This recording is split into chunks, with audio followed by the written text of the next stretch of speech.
নদীর পাড়ে আসলাম। নদীর পাড়ে আসার পরে দুইটা বাবুকে দেখলাম।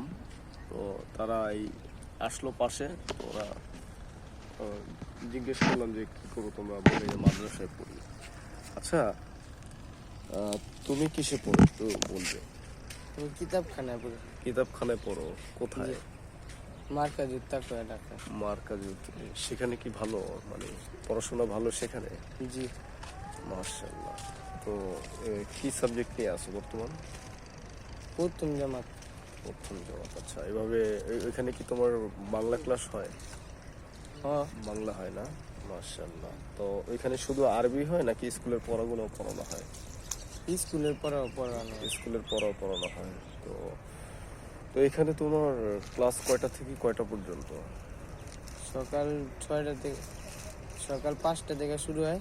হ্যাঁ হ্যাঁ, 5টা থেকে 8টা পর্যন্ত। 5টা থেকে 8টা পর্যন্ত। জি। প্রাইভেট পড়াও? এভাবে প্রাইভেট পড়া হয় তোমাদের? জি। আচ্ছা আচ্ছা। এবার তো 8টায় নাস্তা ছুটি। হ্যাঁ হ্যাঁ। 9টা বাজে আবার হলো বাংলা ক্লাস করানো হয়। 11টা বাজে ঘুমের ছুটি। এখন কি বন্ধ? এখন জি কি না। ক্লাস নেই নাকি? এখন তো সকাল 8টা বাজে, এখন কি ক্লাস নেই নাকি? মানে টিফিন টাইম। এখন টিফিন টাইম কতক্ষণ আছে এটা? এই আধা ঘন্টা। আধা ঘন্টা না?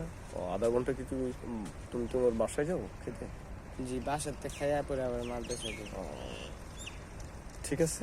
পড়াশোনা করবে মনোযোগ দিয়ে। তো বাবা মা খুব কষ্ট করানোর পরে পড়াশোনা করায়। তুমি ইনশাল্লাহ বাবা মার কথা শুনবা, একদিন ওনাদের খেদমত করবা, আর ভালো একটা পর্যায়ে তুমি পৌঁছাবা আশা করি ইনশাল্লাহ। তো সকলে ওর জন্য দোয়া করবেন, সে যেন ভালো একটা অবস্থায় যেতে পারে, বা যেই একটা লাইনে সে আছে, খুব ভালো একটি লাইন।